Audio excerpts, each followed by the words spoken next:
So I knew that this had to be natural law because it had mathematics embedded in it. I was not looking for this. But when I saw that, I said, whoa, I wonder how many of my other scales are actually 7-level scales that had not been developed all the way, because I wasn't developing anything. See, there's only 7 choices. It's not a hard thing to figure out. There's only 7 choices. So he says, well, I can see, now that I read this, our relationship is at level 5. That's not so good. That's near the bottom of the scale. No wonder we're having a lot of trouble. That explains why and he will have a realization. No, I didn't realize that even in relationships, there's supposed to be an applied factor of safety, right? Because here it is now, me being very analytical and black and white, right? Because I delved very deep. I went into the tafsir, everything like that, and showed her. And it was just like blank. I don't want to know. If you are new to this podcast, please don't forget to like, subscribe, and to share, because that helps us to be recommended in the algorithms. If you would like to support this podcast, please check out our merch store on Amazon with the brand Todd and Me. We've got some cool t-shirts, tank tops, hoodies, and sweaters. Link will be in the description of this podcast. And if you're now starting a spiritual journey, you would like to start a spiritual journey, or you're currently on a spiritual journey and you would like some help removing some fears and traumas, please hit me up on my Instagram at Adriano_246 and it will help you to get some magic mushrooms. Enjoy the show and stay tuned because we have some more great content coming soon. What if there was a hidden map that could decode your relationships, your purpose, and even your political views? What if science, psychology, spirituality, and your own transformation could be unified into one system? Hello friends, and welcome to the Conscious Man 7 podcast. I am your host Todd Cave, and today's guest is Jim Marshall, who is a polymath and the creator of Septemics, a revolutionary model of human behavior with 35 skills that could change how you see the world forever.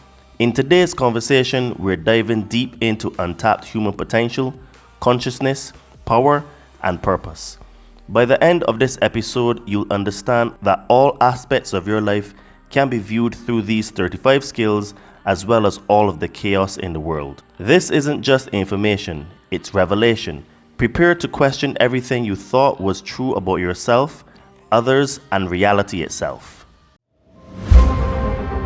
When truth is blurred by lies and misinformation, perception becomes reality. What will you perceive your reality to be? Liberate your fears and walk with me.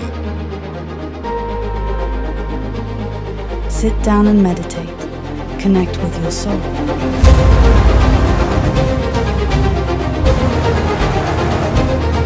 Be a monster and then learn how to control it.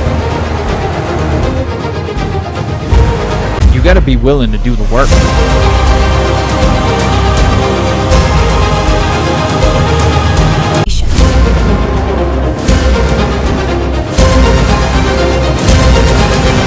So it really goes really deep in terms of words and etymology and what they mean. So this is why it is really hard to really crack the matrix, because there's so many levels and layers to it, you know? Hello, Jim, and welcome to the Conscious Man 7 podcast. How are you today, mate? Hi, Todd. I'm fine. How are you? I am very well, and I'm very excited to talk to you today because when you had, messaged me to come on to the show, and I did some research on you, I was quite impressed. And you say that you're a polymath, and wow, you have so many skill sets, so much knowledge on many different things. So today I want to dive from the beginnings, origin, and first principles. So before we dive into really getting into the meat and veg, as we call it in England, what's something most people don't know about your journey that directly led to Septemics?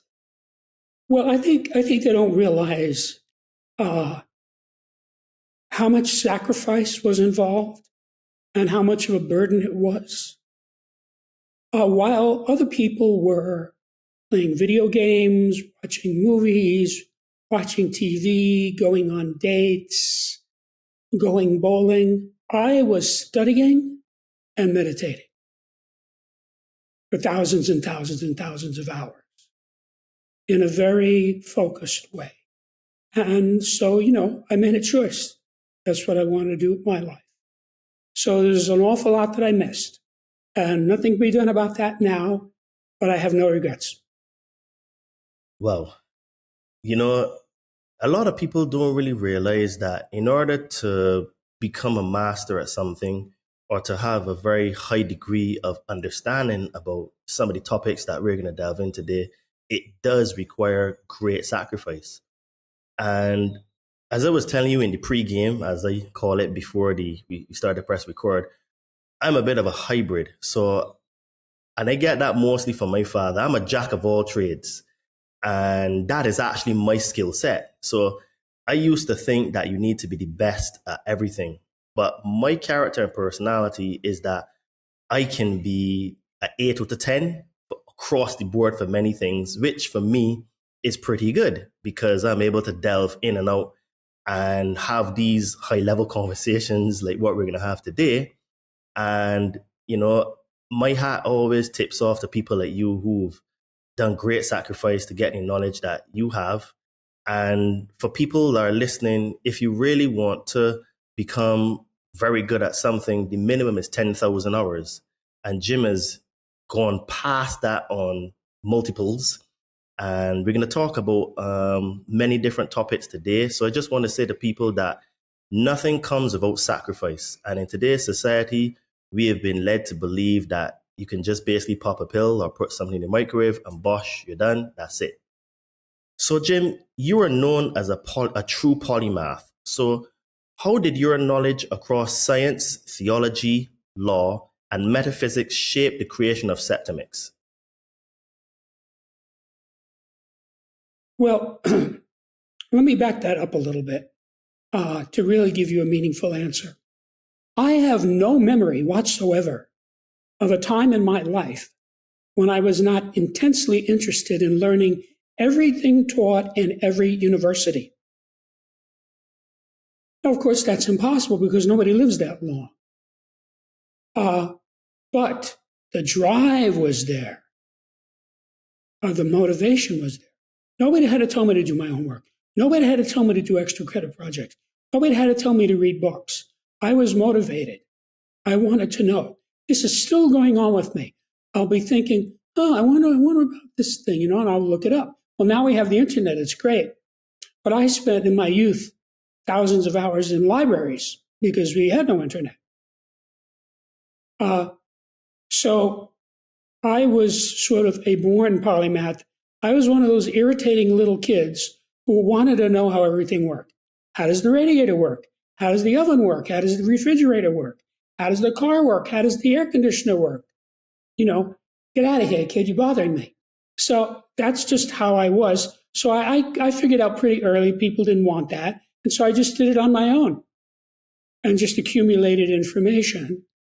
And because I was like that, I was a remarkably good student. I got very high grades. I was an honor student and a scholarship student at many levels. And that was intrinsic to me. It's like, to me, knowledge is not a means, it's an end.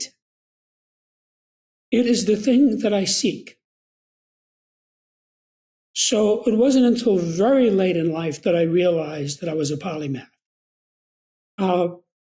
People would, describe me in a variety of ways as sort of suggesting that, and I didn't really think about it, but after a while I came to realize that. See, what happened was I'm an expert in about a couple of dozen different subjects. And of course, when I was studying those subjects, the subjects were separate. In other words, when I was studying algebra, it was algebra. And when I was studying chemistry, it was chemistry. And when I was studying English literature, it was English literature. But late in life, what started happening to me is all of the subjects bled over into all the other subjects. So that now, in my mind, all of those things are one big database. So I don't separate the various areas of knowledge anymore in my own mind. And that led me to discovering Septemics. And if you study Septemics and find out what it is, you'll see how that would be true. Because only a polymath could have discovered Septemics, because nobody else would be able to see it for what it was. I have a friend who has a degree in engineering from MIT. He knows more engineering than I do, but I know more about everything else. I have another friend who has a degree in math. He knows more math than I do, but I know more about everything else. I have another friend who has a doctorate in biochemistry. He knows more about biochemistry than I do, but I know more about everything else. And that's pretty much how my whole life is. No matter what person it is, the whole idea of our graduate schools is for people to specialize, which is the exact opposite of what I am and who I am.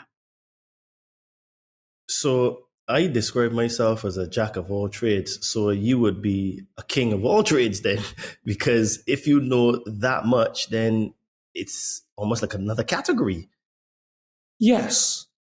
Polymathy is another category. It's not something that most people would be able to understand.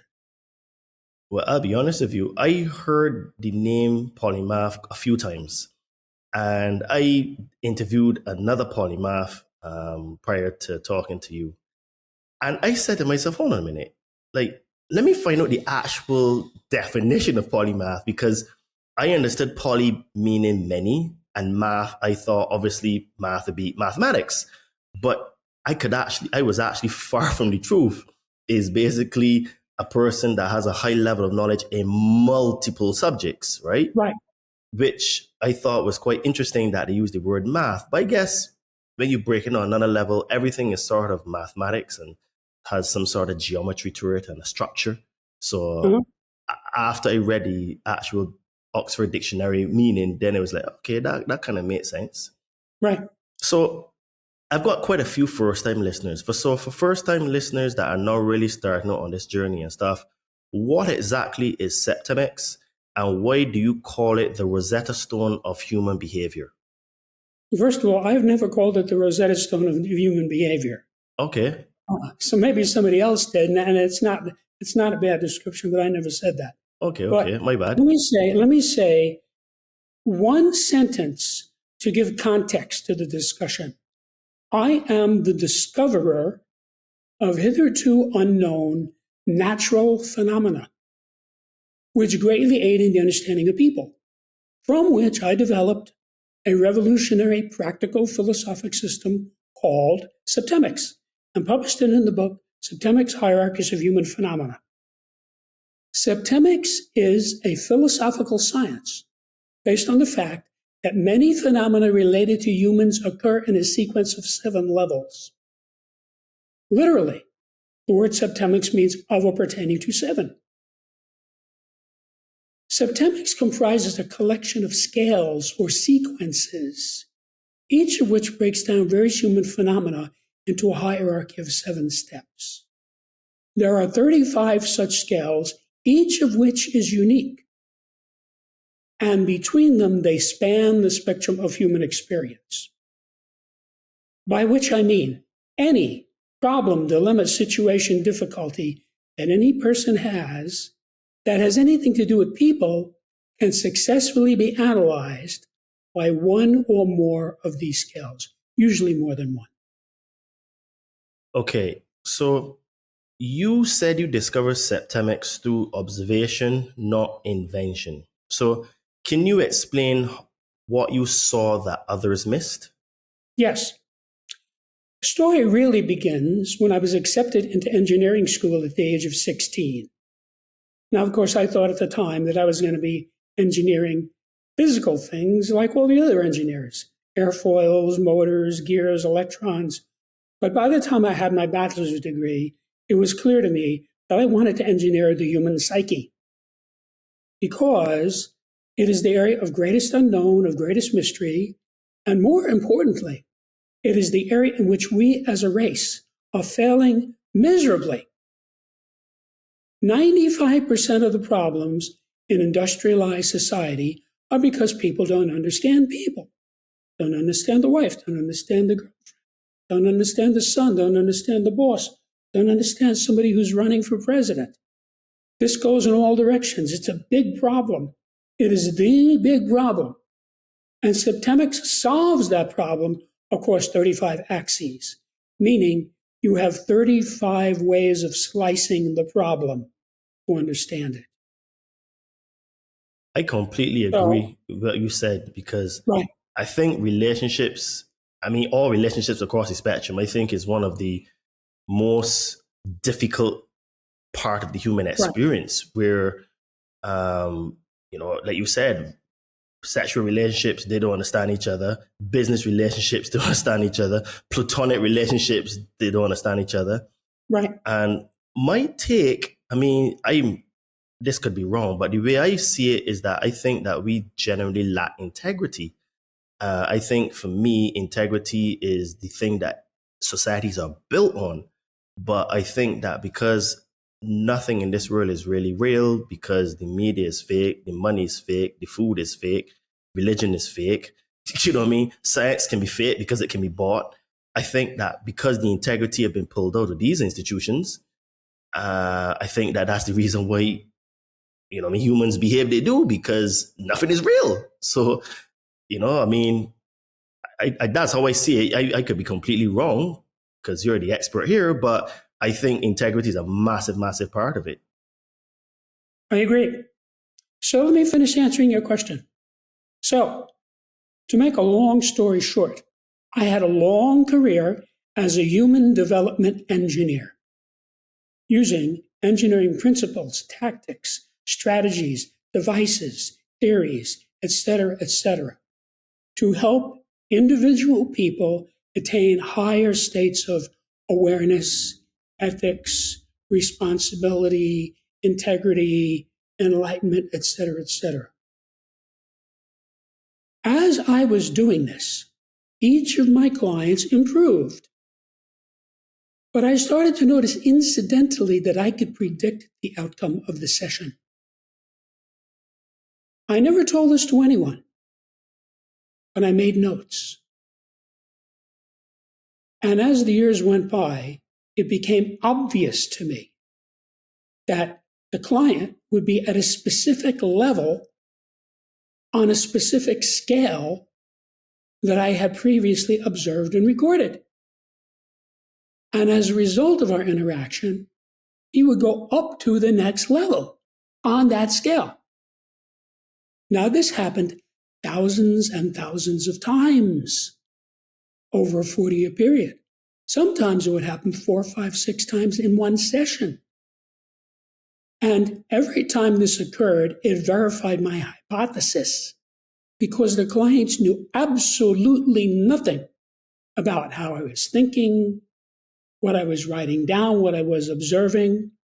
All they knew was they came to me with some unwanted condition, and I helped them. Guy comes to me and says, Jim, I'm having this big problem with my wife. Can you help me? I say, sure. We go into the session, and in 30 minutes he says, I just realized she's a lot like my mother. I wonder I can't stand her. And so that's a big improvement for him. He just realized that. So that would happen all the time. But I could see, just from watching the clients, saying nothing to them about this, that the guy would be at a certain level and that he would go to the next level up. So by about 1995, I had observed and recorded about 32 scales that varied in lengths between 3 and 7 levels. Now, around that same time, I was pondering a difficult case. And I realized that that client was at a level on one of my scales that I had not previously observed. In other words, I was trying to assess this person against the 6th level scale. Well, there was actually a 7th level that I had not previously observed. And as soon as I saw what that level was, I knew immediately where to insert it into the scale. That was not a question. And as soon as I inserted it, making it a 7-level scale, it manifested mathematically. Now, let me tell you what I mean by that. The whole point of mathematics is you start with a formula or an equation and you coax data out of it. You use the laws of mathematics to get it to tell you something you want to know or you hope to know. That's how Einstein found E equals mc squared by that same process. Everybody in the math and science community knows what steps he took. And he got down and said, E equals mc squared. Wait a minute. This is big. This is a conversion factor between matter and energy, and the conversion factor is the speed of light squared. See, that was revolutionary, changed the whole world of physics. Well, that's just mathematical processing. So when you see data jump out at you like that, that is a mathematical manifestation. Because that is what mathematics does. So when I saw this, at that moment, this 7-level scale went from being a line, which is what a scale is, to a plane, meaning a whole body of data. It went from 1 dimension to 2 dimensions. Then when I saw that, I said, whoa, I found something here, because this plane of data consisted of all these interlocking, intersecting, interactive mathematical functions. So I knew that this had to be natural law because it had mathematics embedded in it. I was not looking for this. But when I saw that, I said, whoa, I wonder how many of my other scales are actually 7-level scales that had not been developed all the way, because I wasn't developing anything. I was just helping my clients and making notes. So now, knowing what I was looking for, I then inspected all of these other scales.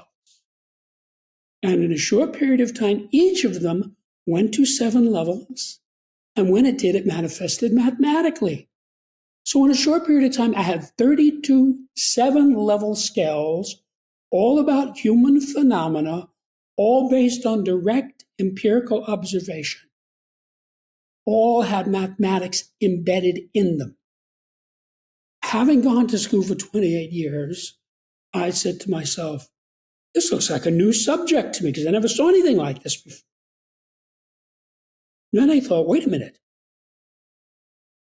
I could go from helping people by the hundreds, which is what I had been doing as human development engineer, to helping them by the millions if I put this data in a book and get it out so people can have it.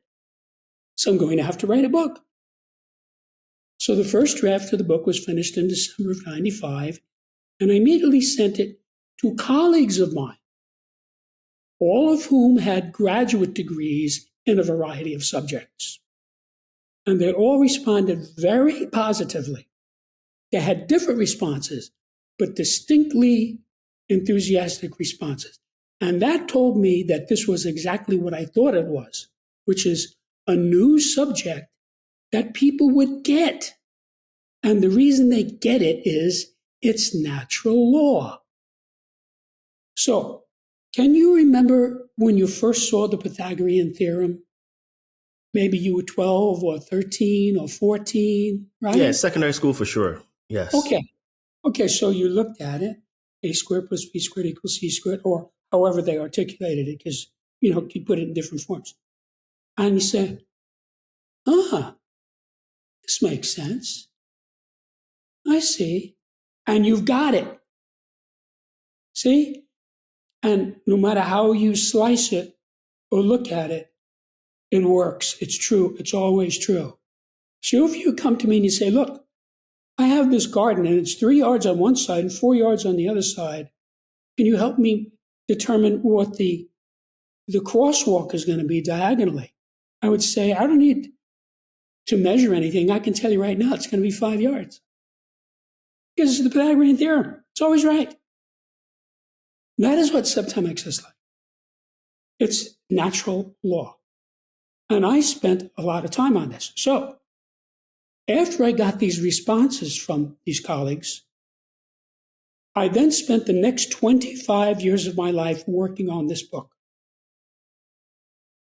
Because you have to realize, first I had to discover the phenomena, and I pretty much already told you how that occurred. Then I had to take that phenomena and I had to use it to craft a workable philosophic system. Now, as an engineer, like every other engineer in the world, I'm only interested in results and facts. Engineers are not interested in opinions or beliefs because in the world of engineering, you are not allowed to say, oops. You can't have the plane fall out of the sky and say, oops. Or the bridge fall down into the river and say, whoops. Can't do that in engineering. And that informs engineering. If you study engineering, it's rigorous. There are all of these redundant cross-checks. So what I mean by this is, let's say we're going to put a bridge over a river, right? We can calculate all of the data about this bridge, how long it is, and we can calculate how many cars could potentially fit on this bridge if it was completely full. And then from that, we could calculate how much weight it has to bear. And we're going to come up with a number. We're not going to use that number. We're going to add to it. We're going to add 10%. You see? In other words, you have margins of error. We have margins of error for everything because that's how you make it work all the time. So we live in a world of engineering. This technology that you and I are using as we speak, it was created by engineers. So you have these millions of engineers at Apple and Google and General Electric, working on these various things and creating the world we live in. So I just used all of that to create Septemics because there clearly was a need for it. And I stumbled across it. So it took 20 years to develop a workable philosophic system from the data that I had gleaned. Then the most time-consuming fact was stating this in a way that would make sense to the average person. And that's a lot harder than you might think. When Einstein taught the theory of relativity in 1905 and then later in 1915, he put it in a professional paper that was intended for physicists and mathematicians. He made no attempt to teach it to the general public. But I, from the beginning, wanted to give this to the general public. So I had to write this in a way that would connect to the average person. And I know I succeeded at that because I've been watching people get this now for almost 30 years. So some guy will open the book. Maybe he's in a bookstore, right? And he looks at the scale of choice. And he'll say, oh, yeah, this makes sense. I get it. That's because it's natural law. So several people have said to me, what book is your book like? And I have to tell them in all candor, as a well-read person, I don't think there's ever been a book like this before.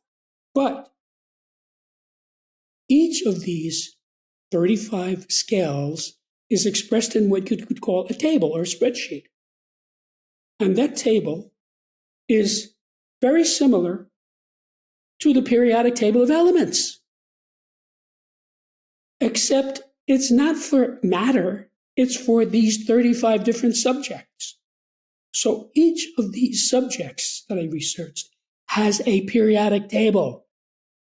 Now, again, thinking about when you first saw the periodic table, you were maybe 13 or 14 or whatever, right? Something like I'm that. sure you looked at it and you see this big thing with all this data.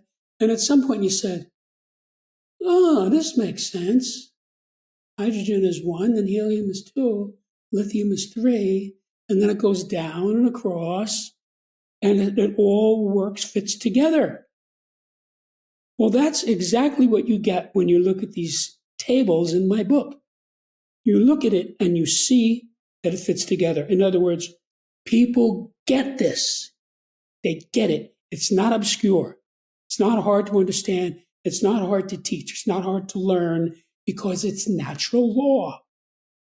So the process here is very similar to, for example, Fibonacci, famous Italian mathematician. And he saw these numbers that kept showing up, which we call now Fibonacci numbers, certain numbers that show up in nature. You look in, for example, sunflower. If you count the seeds one way, you get one Fibonacci number. And if you count them the other way, you get another Fibonacci number. Well, what's that all about? And he saw this in many places in nature, like a pine cone. A pine cone has Fibonacci numbers in it. Well, how can that be? These creatures don't know anything about numbers. So what he did is he reverse engineered the formula out of the numbers that he had.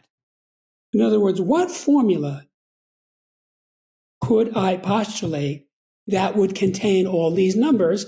And he wrote it down and he gave it to us, and we have it now, so we know the Fibonacci numbers to infinity.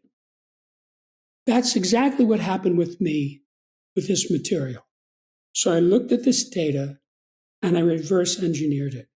In other words, once I saw that first scale that I told you about, that manifested mathematically, I then looked at all these others and I kind of knew what I was looking for. But you have to realize I was still researching. I was still working with people. So here's what would happen. I would be in a session with a person, right? This guy would come in, and I could see he's at a certain level on a certain scale. I'm not telling anybody that, but it's obvious to me. It's as obvious as the difference between a tulip and a rose. Okay? It's a matter of fact thing. And then we would go in, I would use my techniques, and at some point he'd have a big realization, oh, now I see why my father and my mother can't get along. See, this is a big thing for him. I saw that ahead of time. I knew it was going there because I saw the level he was at. And I knew he would be going up to the next level, which I already had written down. So then I would record it, and then I would go out of the session into the real world, and I would see exactly the same thing in people in the real world. So, for example, let's say I go to a supermarket, and I'm standing in line at the checkout, right? And I'm watching two people talking. I can see what levels these people are at. Okay? This is not hard. This guy's at this level and this scale. And this person he's talking to, she's at this other level on that. So they have a disagreement. And the disagreement is that they're at different levels on that scale. See? You can see the whole thing. They don't know me. I'm not even talking to them. But there it is. So all of this was garnered by direct empirical observation. I simply wrote it down. Now, the reason I was able to make sense out of this is because of my polymathic background. Because by that point in my life, I knew so much about so many different subjects that I could see these different scales making sense. Most people, that wouldn't have happened. Let's say you take a guy, he's got a PhD in computer science, right? Anything about computer science, he's a whiz, he knows all about it, he can look at it, he can fix things, right? But if you put the scale of personal relationships in front of him, he's not going to know what that is. If you put the scale of sexuality in front of him, he's not going to know what that is. So I was able to look at these things and see them because I have all of this data because I spent my life educating myself. So that's where this came from. Now, after 25 years, I said, people get this. I'm not going to live forever. I'm going to publish it. And that was 4 years ago, and here we are. Okay, very, very interesting story. So let's talk a little bit about the scales. So which of the 35 scales holds the most transformative power for someone trapped in negative cycles, and why is it so often overlooked? There is no answer to that question. It's like dividing something by zero. What is 3 divided by 0? There's no answer to that question.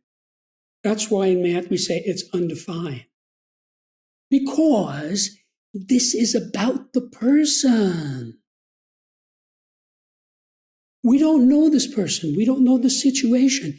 Every person is unique. Every situation is unique. So here's how you use it. It could be you have a situation or a friend of yours has a situation, right? And you want to try to resolve the situation. So you find the scale that you think is the most relevant. And you find either yourself or that other person on that scale. And when you do, you will have a realization. So you'll say,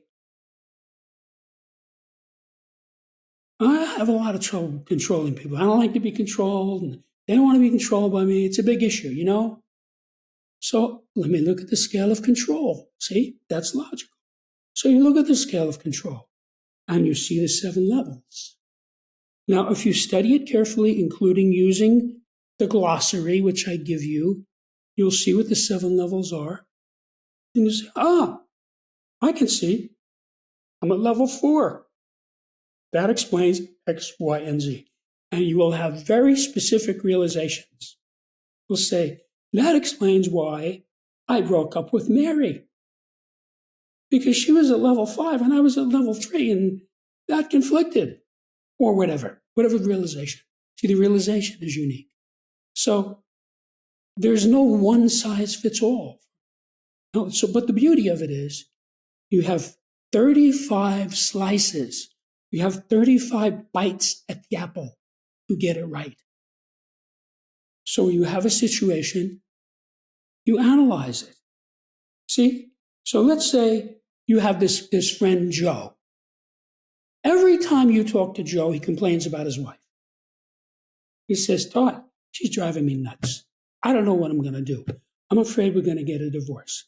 I think she's fooling around with some guy. She gets drunk all the time. She yells at me. She doesn't clean the house, blah, blah, blah. Right? Well, after a while, you get tired of listening to this. Because it's the same thing. So finally you say, Joe, come over here. Let me show you something. What? And you open up the book to the scale of relationships. And you put it in front of his face because he can read English. He knows what a relationship is. And he will say something like, you mean there's a scale of relationships? You say, yes. This relationship that you have been complaining to me about for 6 months, where is it on this scale? It's like a whole new concept to him, that this relationship is on a scale somewhere. So what's going to happen is he's going to be interested in this because he's having trouble and you're opening a door for him. Guaranteed he's going to be interested. So he's going to look at it. And in a matter of seconds, and I mean like 15, 20, 25, 30 seconds, he's going to give you a bracket.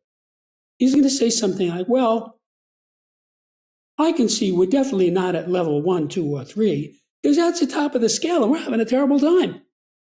You say, okay, you got it down. It's got to be 4, 5, 6, or 7. See, that's progress. You say, go ahead and read the text, and then you can get it exactly. Guaranteed he's going to want to do that because he's already having some insight into this. So he reads it. You can help him as a tutor if he has any questions. And he knows the relationship because he's been living in it for 6 months or longer. And now, when he looks at it, he can see it's right there. See, there's only 7 choices. It's not a hard thing to figure out. There's only 7 choices. So he says, well, I can see, now that I read this, our relationship is at level 5. That's not so good. That's near the bottom of the scale. The one that we're having a lot of trouble. That explains why, ba-ba-da-ba-ba-da-ba-ba-da-ba-ba-da-ba. And he will have a realization. And that realization tells you he found the right level. So You say, okay, this is very interesting. Now, you could improve that relationship up to the next level up and bring it from 5 to 4. He says, you can? So yeah, it tells you in the book how to do that. He says, let's do it. And you say, but wait, before we do that, let me show you something else. And you open it up to the scale of sexuality. Well, that's obviously relevant, isn't it? So it's going to be the same process. He's going to say, you mean there's a scale of sexuality? And you say, yeah. You don't have to tell me if you don't want, but for your own illumination. And you spot where you are in this scale. Guaranteed he's going to want to answer that question. So what's going to happen is he's going to look at it and he's going to find a bracket. He's going to say in a matter of maybe 15 to 20 seconds, oh, I can see right away. I'm definitely not at 6 or 7. That has nothing to do with me. Okay, fine. So you got it down to 1, 2, 3, 4, 5. Go ahead and read it and then you can get it exactly. So he goes through that process. He knows who he is. And then once he studies the scale, he comes back and says, oh, I can see I'm on level 4. Okay, that's the middle. That's not too bad. But he might also say, and Gertrude, my wife, is at 5. Oh, we're having a lot of trouble. You see? So he's having realizations about this. So at some point, he might say to you, can I borrow you a book? I want to show this to Gertrude. And you might say, okay. And now, we don't know what Gertrude's going to say, do we? She might say, what's that book you got there? Oh, it's very interesting. You should look at it. See? Or she might say, get away. I don't want to read your book. If she says, I don't want to read your book, he's probably going to say, we're done. Goodbye. Because he already is figuring this out and she doesn't want to know about it. See? She is not willing to analyze this. So if he might have found her on many scales by now before he went to her. Oh, that's where she's on the scale of choice. Oh, that's where she is on the scale of thought. That explains a lot. See? So now he goes to her. He knows where she is on these various scales. And her response to his saying, let's look at this, is going to be meaningful to him. See? Now, if that's what happens, if he says, we're done, I'm out of this, you might think he's going to be upset about that, and you would be wrong. He will not. He will be relieved. He will say, thank you, Todd, for turning me on to this. This got me out of this horrible situation where I was banging my head against a brick wall every day, and now I'm not. So you see, now when he looks for someone else, he's a little smarter. He has a better idea who he is, what he's looking for, you see, and he'll be able to weed out the people who are not really eligible for him, which is something I do continuously. Upscale and downscale both. So I'll give you an example. About 6 months ago, I'm a single guy. About 6 months ago, I met this gorgeous blonde. And we were both very interested in one another. So now we're going through the usual getting to know you stuff. What neighborhood do you live in? What kind of movies do you like? What kind of music do you listen to? All that. There's a lot of that stuff, right?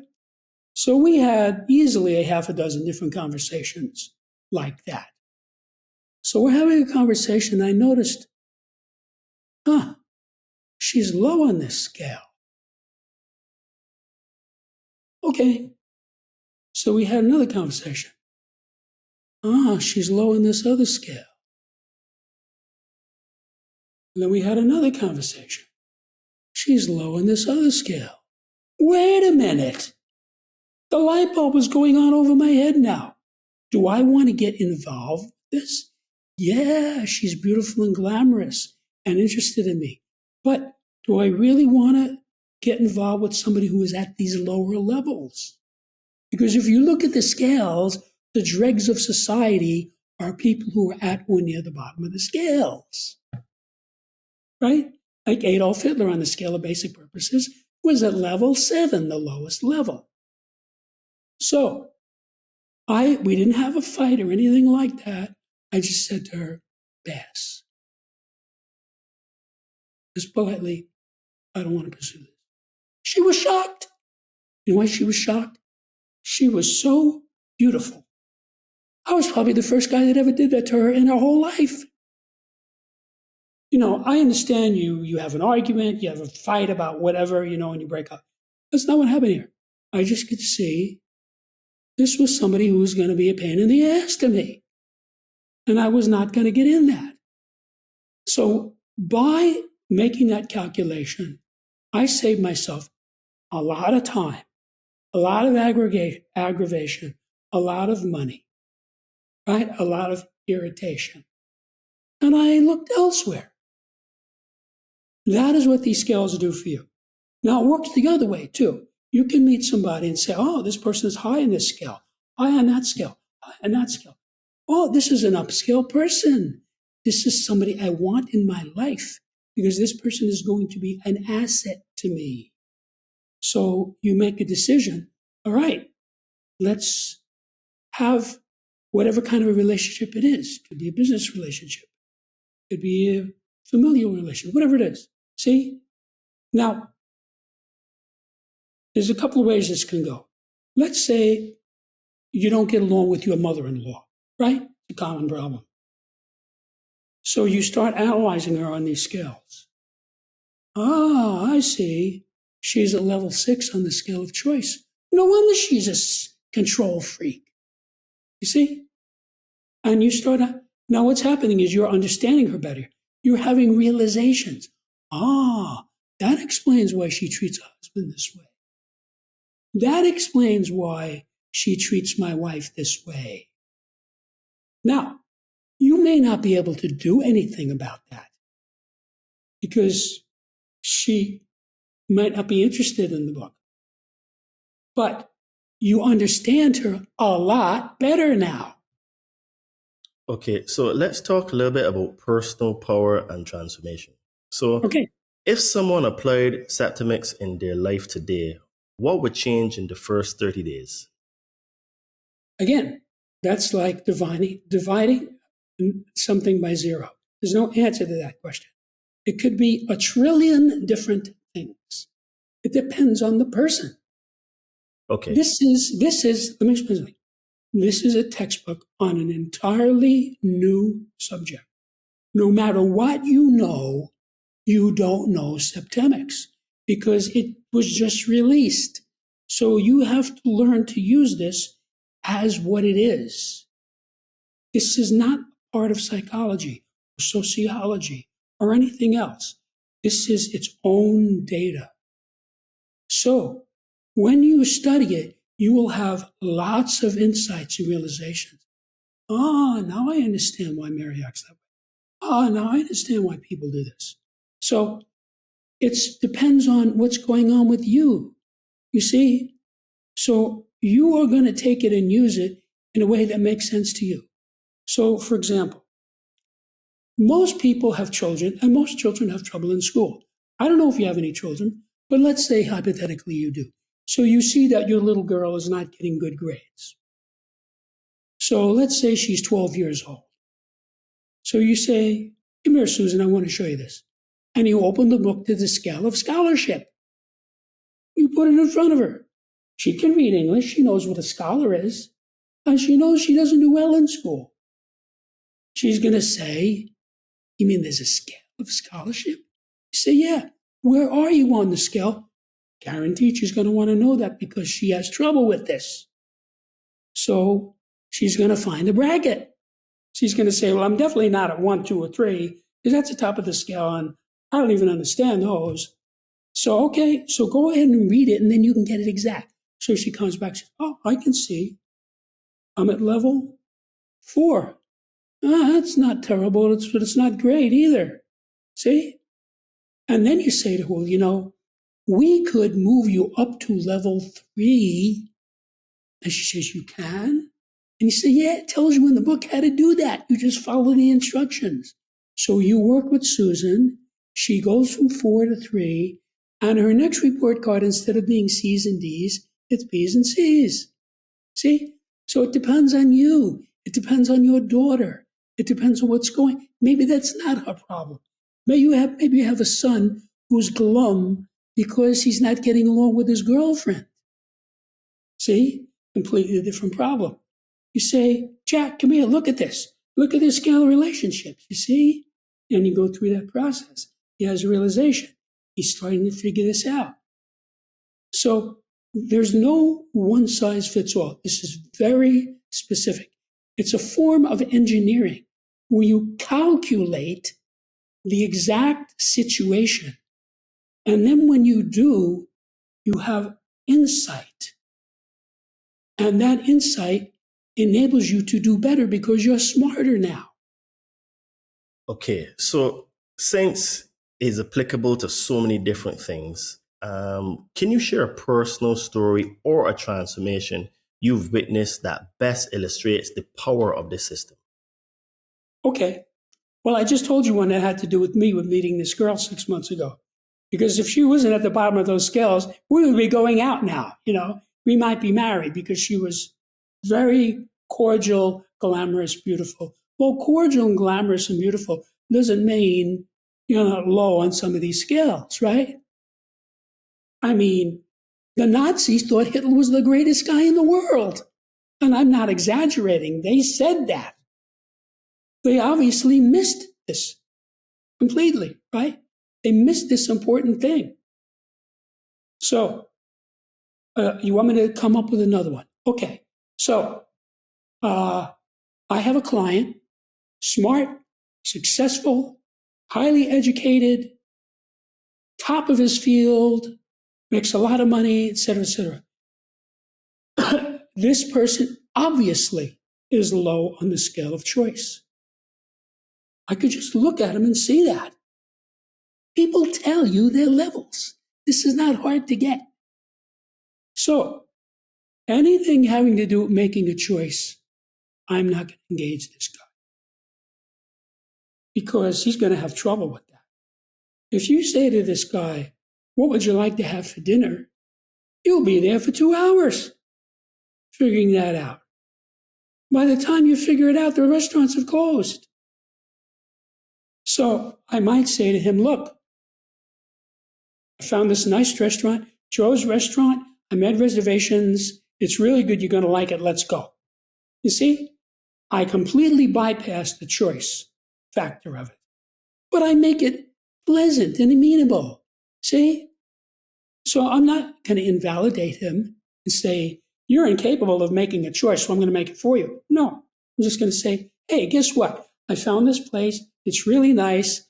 I really would like to share it with you. Let's go. I'll pay. See? And it turns out to be a happy thing instead of a bad thing. I have actually met people like that. They literally freeze when they have to make a choice. That's right. To the point of paralysis, where if you actually give them a choice, like, okay, they would literally is like, I call it like circular reasoning, because they would talk themselves into a choice, then out of it in another choice, then into another one. And it literally leads to paralysis. And I was like, I don't know how come it's not possible to make a simple choice for like, and the example you gave about the restaurant, I've actually experienced before. So I just took it upon myself to say, okay, I'm just going to tell you, we're going to go this place, we're going to leave at this time, and we're going to have a fantastic meal and call it job done, Bob's your uncle, right. Right. Well, let me tell you something. What we would call making one's own choice, that's level 3 on that scale. So you have millions of people who are at level 4, 5, 6, and 7. They're not up to level 3. Now, they could be in the future, but if a person is at one of those lower levels, they're going to make choice according to those phenomena. See, it's different phenomena. So this really helps you understand what's going on with people, because it's very specific. These scales are accurate, precise, and specific. because they come from an engineer. It's natural law. I'm not interested in giving my opinions on anything. Even when people ask me my opinions, I generally don't give it. I realize. But as far as giving people data, yes. If somebody says to me, what is the acceleration of gravity near the surface of the Earth? I'm going to tell them it's 9.8 meters per second per second. That is what it is. That is not an opinion.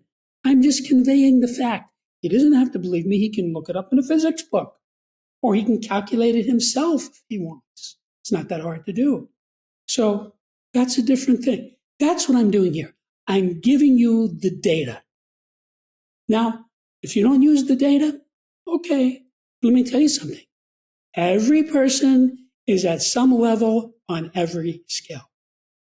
Okay, Your level on a septemic scale is like your blood pressure. I know right now you have a blood pressure because you're alive. I don't know what it is. Okay? Now, you know when you go to a doctor, no matter what's wrong with you, they always take your blood pressure. Have you noticed that? It doesn't matter if you're cold, you sprained your foot, your back hurts, have an upset. They always take your blood pressure. You know why? Because they know you have it and they don't know what it is. It takes 2 minutes and then they write it down. Okay, so in terms of skills, right? Which skill do you think is the most essential for breaking free from modern emotional paralysis or anxiety? Because when you look at today, we have things like social media. People get anxious in terms of body image. We have a lot of like single people in the world today, so there's a lot of emotional paralysis in terms of social dynamics between the men and stuff like that. So I'm just trying to get some context because I would like to understand what would be the most essential for breaking free from this sort of like emotional paralysis and anxiety that we as a collective seem to be going through. That seems to be quite common. Okay, so let me explain it this way. You have 35 axes. You have a choice. Okay? So a person is having a problem. It could be you, it could be another. Okay? Let's say your girlfriend is having something going on in her life that's a problem for her, right?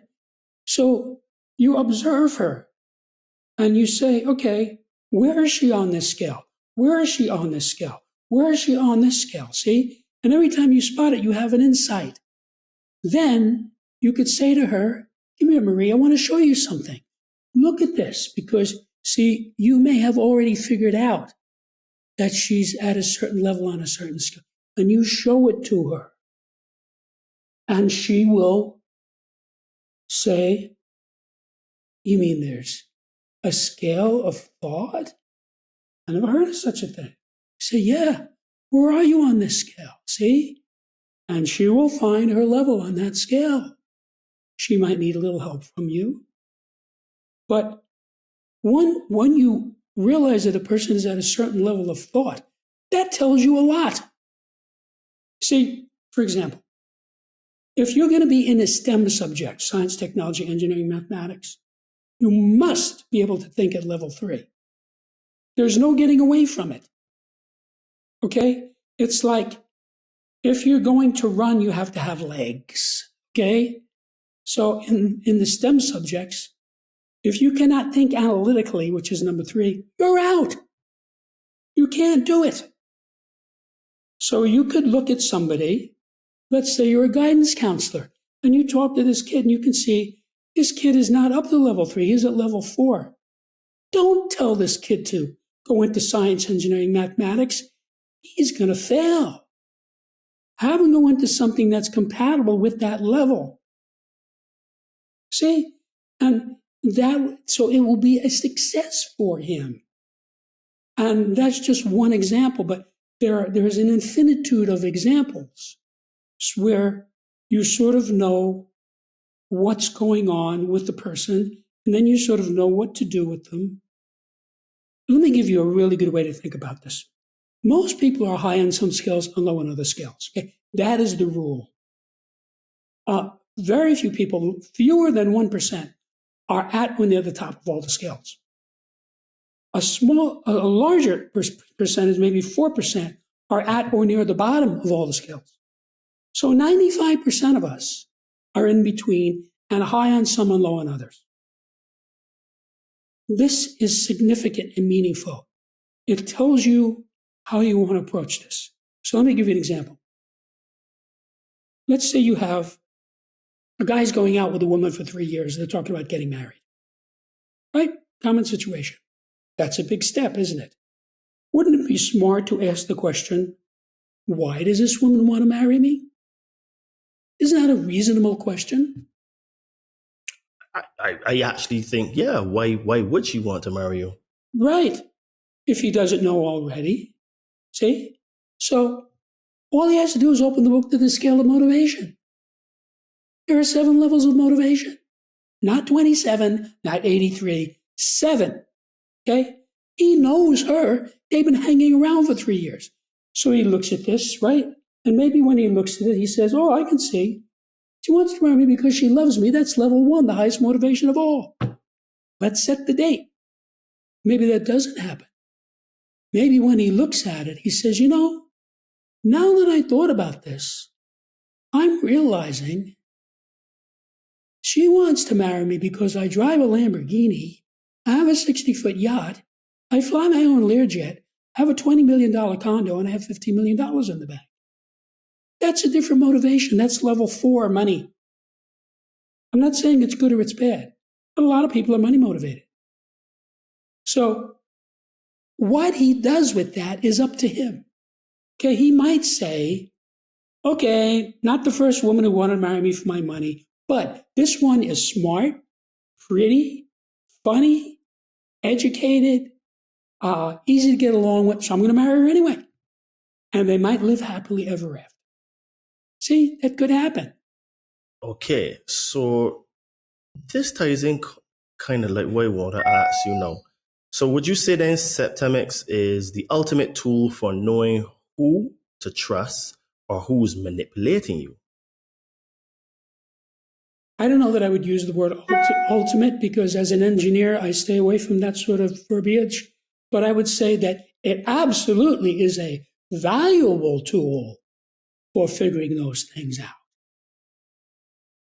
Actually, it's a valuable tool for figuring everything out about everybody. Very interesting. Okay, so how then does Septemics expose the difference between personal development and spiritual bypassing? Because, you know, basically the two fields are both personal development, you know? Uh-huh. So how then, how does it show the difference between the two, or is there no difference at all according to these scales? Well, again, there's no one size fits all. Every person is different. There is a scale of spiritual identity. When you find your level on that scale, it is a life-changing moment. Oh, now I see what's going on with my life.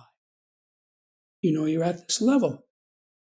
And then you say, oh, and Joe was at this other level. No wonder we couldn't get along. You see? Or personal development, well, you could say something like the scale of basic purposes. What's more important than knowing someone's basic purpose? It's what the person is trying to do all the time. So, you meet somebody, say, what's this person's basic purpose? See? And if you gather enough data, you'll find it, and you'll have a realization. When you find your own level on that scale, it's a life-changing moment because you understand exactly what you're about. This is my purpose, not this, and this. So you throw out the others. You say, that's not for me. That's for other people. I'm at this level. So it's very personal. And that's why you can't generalize this. See, this is an entirely new way of thinking about people because the data didn't exist before. And that's why when you study this book or when you use it, you have big realizations. big realizations, life-changing realization. What realization? I don't know. It depends on who you are, what you're interested in, what you're not interested in, what your mindset is like. But I can tell you, if you're interested in improving yourself or helping others, this book is for you. Okay. Now, you might think that includes everybody, and that's not true. A lot of people have no interest at all in improving themselves or others. This would include psychopaths, sociopaths, narcissists, professional criminals, corrupt politicians, war criminals, mentally ill people, ignoramuses. There's lots of categories of people. They have no interest. If you say self-improvement, there's no interest in it. They're not up to it. They just want to watch reruns of Gilligan's Island. That's it, So, but about half of the human race, this would apply, because that's my calculation. About half the human race wants to either improve himself or others. 1 in 2 then. You might say, let's say, hypothetically, you have 180 IQ, you hold a doctorate, you have $15 million in the bank, and you are the CEO of a major corporation, and you have a supermodel for a wife. Now, you could say, well, I don't need this book. Oh, really? Then you find out your wife is getting into drugs. Your daughter is fooling around with guys that she shouldn't be. Your son is getting into fistfights. You can help all of them using this same book. Okay. So let's shift gears and talk a little bit about society, politics, and systems. So can Septemics decode the psychological roots of political polarization and show us a path to unity? First of all, there's a couple of different questions. Let me just point out, there is a scale of government. It is revolutionary. The way people think about government now, in 99% of the cases, is completely wrong, which is why it's a mess. They're trying to make sense out of something that doesn't make sense because they don't know the scale. Once you get the scale, you can look at the 7 levels of government, you can see what it is, and then you know exactly what's going on. So again, what you do with it or don't do with it is up to you. But I can tell you that more than 99% of the people are completely misinformed about government. I don't care if you have a doctorate in political science. The whole paradigm that we have is wrong. You hear about the left and the right all the time. There is no left or right. It doesn't exist. It's a uniparty. It's a made-up thing, okay? This scale is natural law. There are 7 levels of government. Now, there is a paragraph in that chapter in which I go through the entire history of the United States and show how the United States went from level 1 government down to level 2, down to level 3, down to level 4, down to level 5. And I give dates, and I make it perfectly clear we are now at level 5, which I call fascism. Okay, very interesting. Yeah, but this level of revolutionary thought is true for every scale. Like analyzing someone on the scale of thought, it's a game changer. So, how people argue, they're trying to argue, a liberal and conservative or whatever, they're having. If you analyze that person on the scale of thought, and you see that that person is at a much lower level of thought, lots of luck. You're wasting your time. I agree, totally. I realize that trying to have conversations with people that I call them statists, people that believe in the state and that government is their friend, it's a losing conversation in terms of time, because you can never show them a point of view because they're deep trenched into their ideologies, which is why I call government one of the religions that rules planet Earth, Right. But So you see, I was talking about the scale of thought.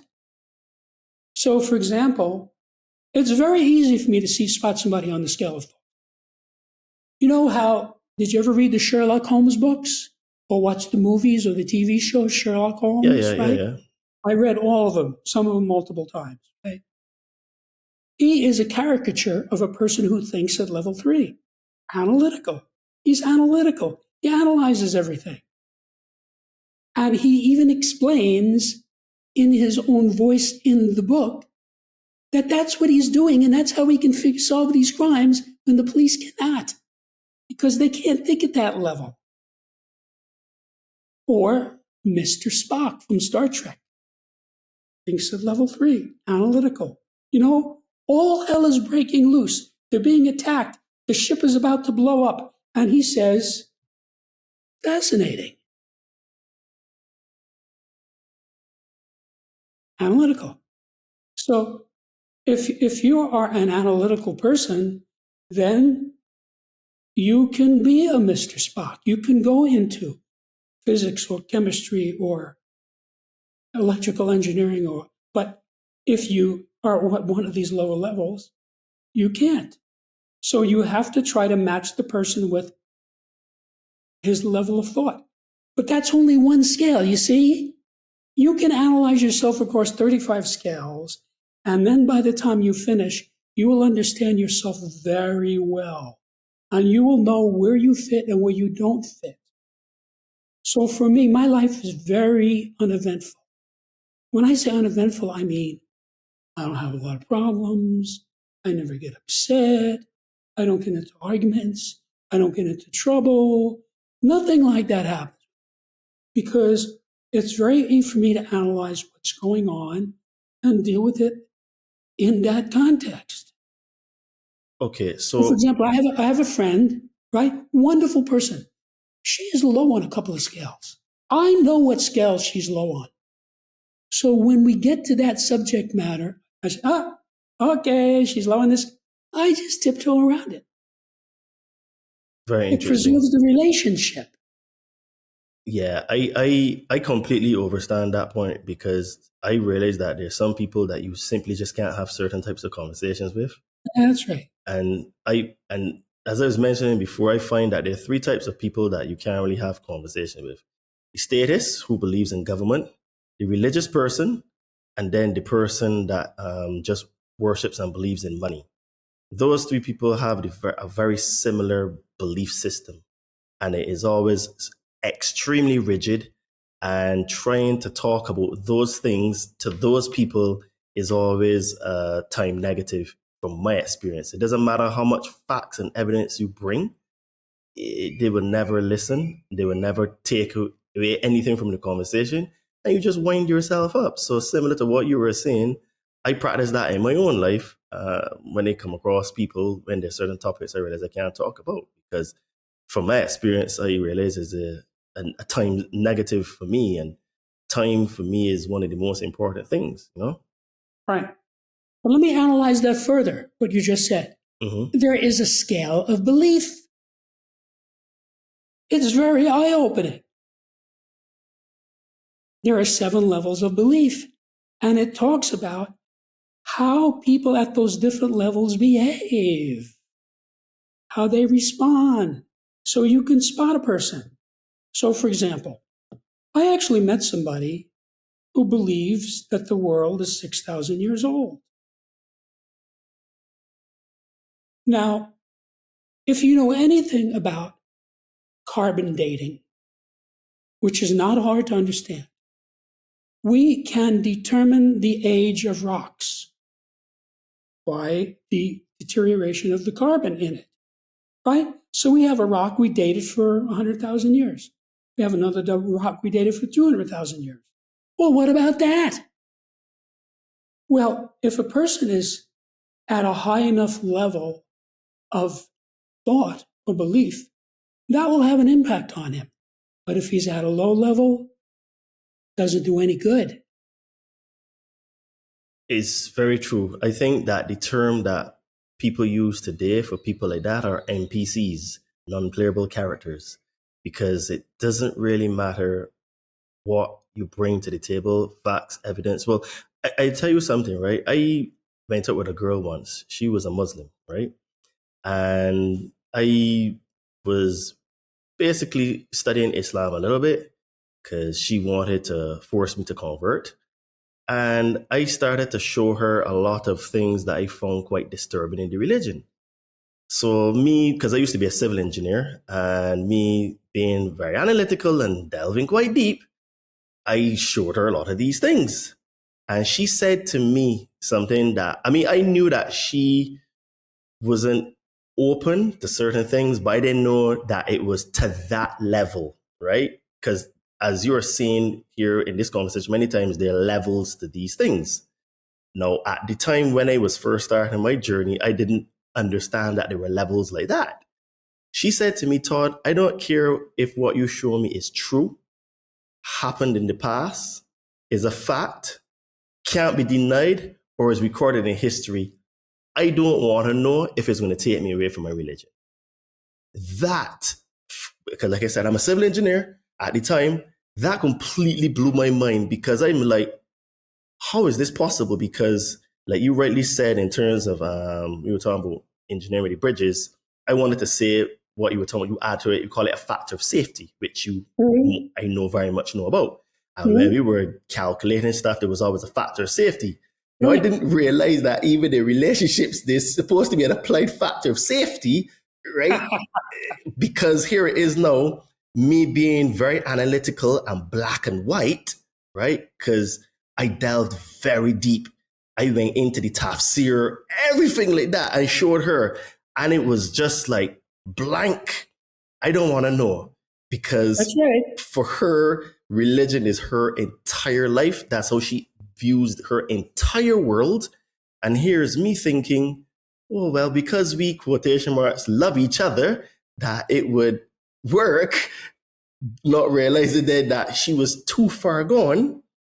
I guess if I had read your book flipping many years ago, it would have saved me a lot of time, heartache, and problems. Exactly. Because I didn't see that she was, I would honestly say, she would probably like at the bottom of the scale because that was like just denying of truth. Like, I mean, we can say, which is an absolute fact, water is wet. And what she was doing is actually saying, no, water is not wet. And I'm like, how can that be possible, right? So I was blown away. Let me tell you something funny along these lines. You know, there's a lot of videos online now from police arrests because police have cameras that record everything. Yep. And people put it online, right? I don't know if you've ever seen any of these. Oh, many. Okay, so it cracks me up. So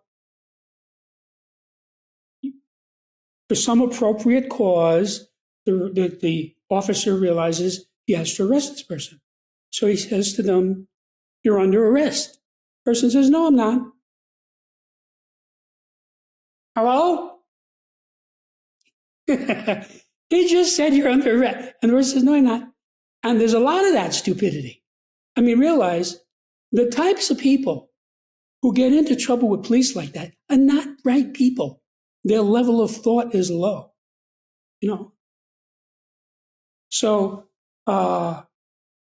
you say to them, you can tell them something, let me see your driver's license. 10 minutes later, you're still saying, I'd like to see your driver's license.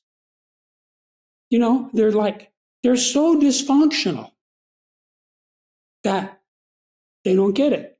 Now, for me, if I get stopped by a cop, happens like once every 10 years, I have my license up before it even gets there. Here it is. Here's my registration. Here's my insurance. Have a nice day. You know? So these are people who just, you're under arrest? No, I'm not. Well, like a person, you know, cops arrest drunk drivers. You know, cop says, you're under arrest for driving under the influence. Person says, I'm not drunk. You know, it's like, ding, ding, here comes the wagon, you know, to take them away with the butterfly. And there's lots of people like that. And this saves you from a lot of that. And let me tell you something. once you get this material and you get the data, okay, it's not about emotion, it's data. You learn. And let me tell you what I mean. If you're going into your garden to pick tulips, that's easy. You just take the scissors and go out there. But if you're going to pick roses, you better wear gloves, heavy gloves, because those thorns will slice you up into the little bits. Okay? So this guy is a rose and this guy is a thorn. So let me tell you something to explain how this works, okay? In a very simple way. Let's say you invited me to your house to see your garden. I don't even know if you have a garden. But you might say, Jim, oh, you like gardening? Come and see my garden. Okay. So I show up at Todd's house and I walk in the garden and I say, oh, Todd has hydrangeas, irises, begonias, chrysanthemums, forget-me-nots, tulips. Now, the reason I can do that is I know a lot about flowers because I've been gardening since I was a boy. If you wanted me to, I could advise you. I could say, these need more sun, these need less sun. These need more water, these need less water. Now, if you bring, let's say, a 5-year-old boy into your garden, he's going to see and smell exactly what I saw and smelled. Right? Same thing. But all he can say is, these are pretty and they smell nice. That's all he knows. He doesn't know the word chrysanthemum or hydrangea or iris. And even if he did, he doesn't know the data about how to take care of them. So most adults are like that little boy with people. They don't know what they're looking at. Now think about it. Guy goes to a bar, he meets a girl, and he says, oh, she's pretty and she smells nice. That's the same thing the little kid just said in your garden. Right? Not a good way to proceed. There's a billion other things to know about this person. So that is why more than 50% of the marriages in the United States end in divorce. Clearly, they didn't know what they were dealing with. Most likely, it looks that way. That is why all over the world, we routinely elect morons and criminals to run our governments. Because we don't know what we're looking at. Okay, so a lot of the things you have alluded to in this conversation, from observation, it seems to come from the modern institutions, governments, media, education. So what kind of skills would you, from observation, put on those institutions, and what are some of the unseen consequences that have come from these institutions? I'm not sure what you're asking me. Okay, basically, I'll ask you to rate the modern day institutions on your All right, scales. well, let me put it this way. The entire mainstream of Earth society is corrupt and dysfunctional. The universities, the churches, the governments, the hospitals, the courts, the whole thing is corrupt and dysfunctional. And if you don't know that, you're walking into a buzzsaw. So that's you know why? Because they don't know the basic data about human beings. What I'd like to do now, if I may, is tell you the names of the 35 scales, and then you'll know exactly what subject matter is addressed in the book, and you'll see there that I've covered it all. May I do that? Go on. Takes a minute. So there are 24 individual scales and 11 group scales.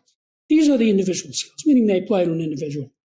The scale of basic purposes, the scale of personal influence, the scale of choice, the scale of permeation, the scale of thought, the scale of identity, the scale of evaluation, the scale of motivation, the scale of control, the scale of stopping, the scale of scholarship, the scale of literacy, the scale of human ability, the scale of memory, the scale of spiritual identity, the scale of mental deletion, the scale of aberration, the scale of physical fitness, the scale of justification, the scale of belief, the scale of equanimity, the scale of attack, the scale of conflict, and the scale of reaction.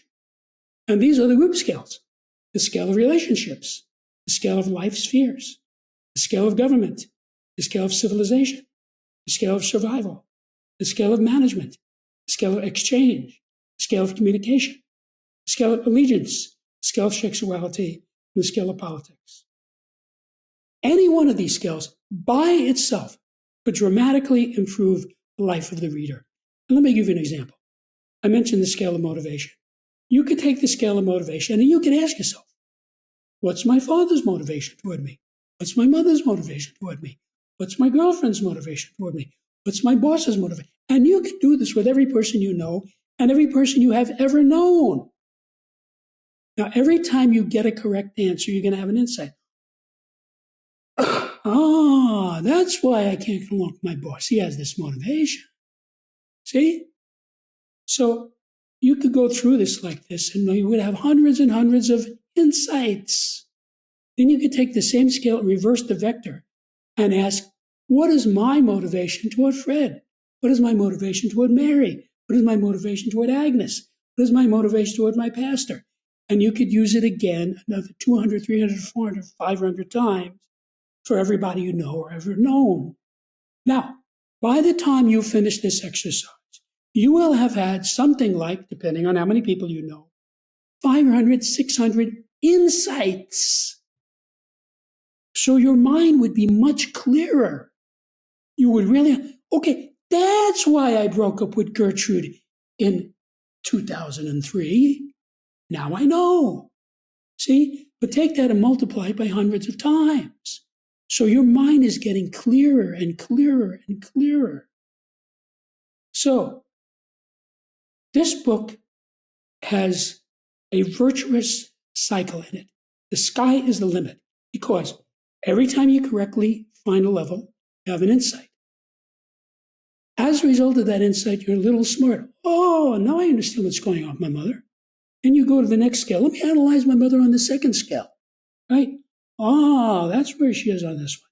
See, it's a different axis. You have different insight. Okay? Now you've had two insights. Now when you go to the third scale, you take those insights with you.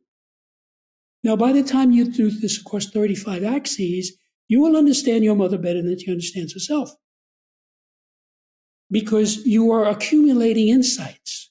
So here's what happens with this book. You use it, it makes you have an insight, so you're a little smarter. Because you're smarter, it's easier to use it, so you use it again. When you use it again, you have another insight. Now you're even smarter than you were on the first insight. So the more you use this, the smarter you get. The smarter you get, the easier this is to use. The easier this is to use, the more you use it, and the more you use it, the smarter you get. And this just goes on for the rest of your life. So in synopsis, the more you use the book, the better choices you make. The better choices you make, the better your life becomes. That creates a feedback loop then, I would say, of thoughts, beliefs about yourself. So that again fuels you back to the book. Then the better choices you make again, the better your life becomes. So it's continuous leveling up in all areas of your life. Okay, so let's take a very, very small break here just to say, if your mind's already sparking with insight, imagine what it will feel like by the end of this conversation. Take 5 seconds right now to pause, share this with a friend, family member, or anyone who's hungry for a real understanding of themselves, others, and the world we live in. The Conscious Man 7 podcast grows because of you and the ripple effects you create by liking, commenting, and sharing the podcast with others. So let's expand this conversation. Okay, so with the insights that Septemics offer about behavioral effects of social media on our society and personal development. So what are the insights that you've gathered from things like the behavioral traits and on social media and society and personal identity. Are you asking me to express an opinion about social media? Yes, I would like you to. Okay. Well, first of all, I would say everything in the universe has a good side and a bad side. That's what we learn from Taoism when it says yin and yang. There's some black in the white side and there's some white in the black side. Everything has a good output and a bad output. So, for example, you have a guy, he steps on an IED, both of his legs are blown off. He doesn't have to buy shoes anymore. He doesn't have to buy socks anymore. He doesn't have to cut his toenails anymore. See? There's been it. Now, most people wouldn't think that. Oh, what a terrible thing. So all I'm saying is everything has a good and a bad. Everything. There's nothing in the universe that does not have a good and a bad. Because that's what yin and yang means. That's what Taoism is about. So I would say social media, like everything else, ever created by humans, it has good points and has bad points. The key is, what do you do with it? So, for example, I'm using media all the time, but I have a very astute way. I know what I'm going to do with it. I don't waste my time. I've sort of been able to work out a very efficient way so it's not a problem for me. It doesn't waste my time. If this is irritating, I get rid of it, blah, blah. So, that's true for everything. It's just like, if you have a pet cat has good things and a bad thing. It's going to get a hair all over your furniture. On the other hand, it can be very affectionate. So you have to make a calculation and decide how you're going to do this. See, so I'm going to go around once a week and vacuum all my furniture to get rid of the cat hair. It is taken care of. See? So then you enjoy the cat. So I'm saying there is nothing in the universe that doesn't have a good side and a bad side. And let me prove it to you. I'm going to describe somebody to you. This is factual information that can be proven. This person loved his mother, loved animals, was very artistic, was very patriotic, was a war hero. And now I'm going to describe another person to you. This person was a psychopathic murderer, was a genocidal racist, had murdered many of the people who bothered him. Now, am I talking about two different people here? No. I'm talking about one person, Adolf Hitler. All those things I said are accurate about Adolf Hitler. Now, of course, if you're a sane person, you're going to say, this is a bad guy. I'm glad we got rid of him. See? But it doesn't mean there isn't a good side and a bad side. So you can say this about anything. So when people ask me about things, I always want to put it in a context, which is a very engineering way of thinking about things. Is this good or bad? I don't parse things that way.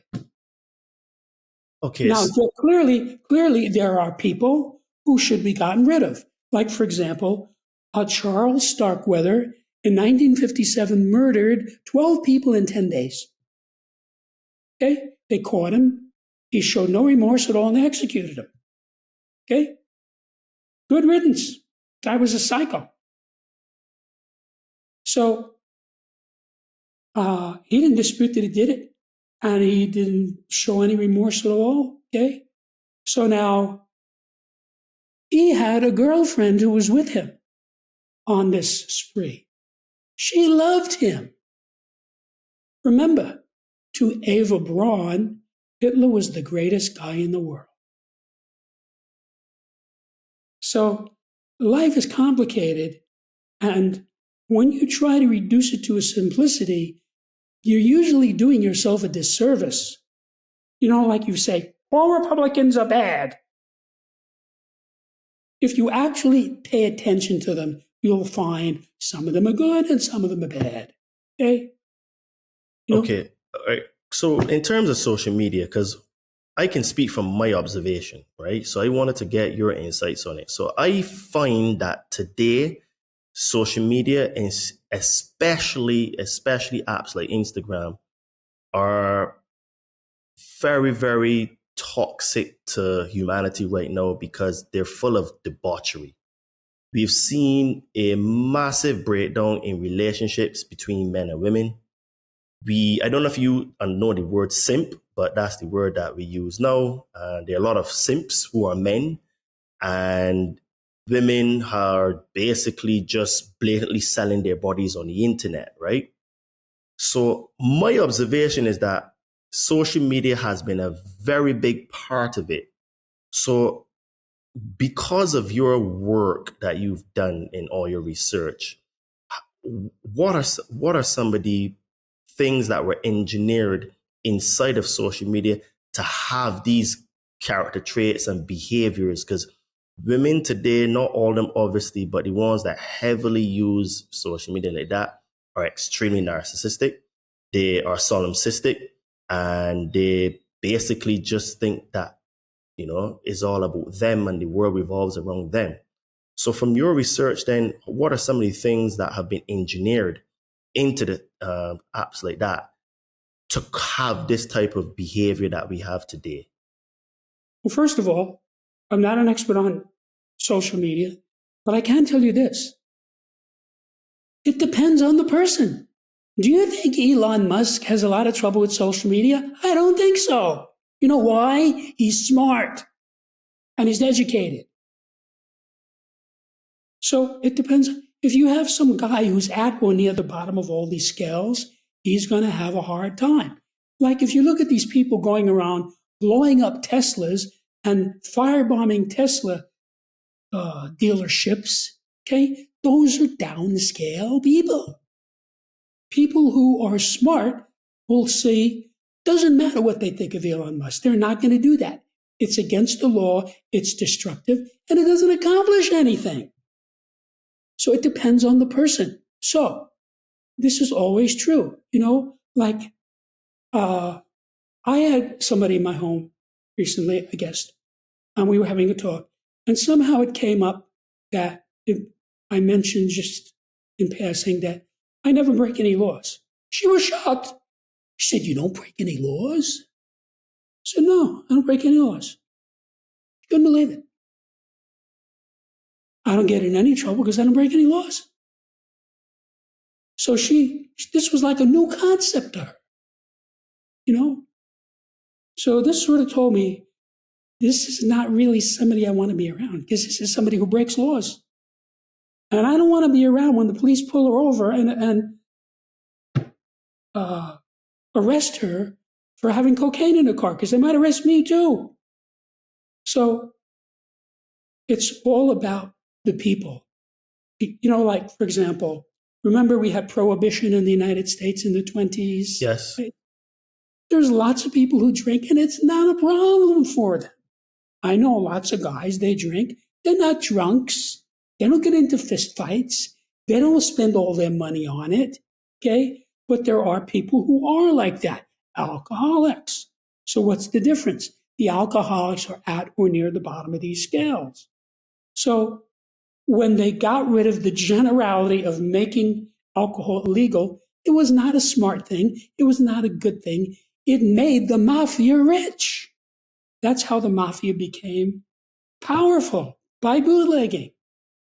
And the truth was, most people wanted a drink, and so the mafia provided them with the drink and made a lot of money.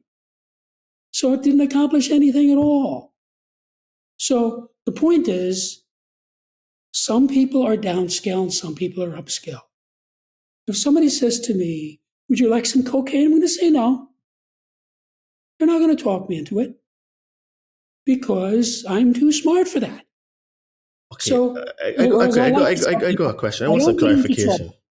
Right. Okay. So, like I said, I spend a lot of time on social media, a lot, because it's part of my business and what I do. Mm-hmm. And what you're saying then is that it's all to do with the people. But from my observation, I would say that we have been directly engineered and manipulated to have these character traits? Because what I see now is that women over sexualize themselves to the point now where there's nothing almost left revealing, right? And we have this sort of simp behavior from men that we are sending women money over the internet to see their bodies and stuff like that. This has directly affected relationships because one, men don't meet women in real life. Men don't have the confidence to go and have a conversation with a woman.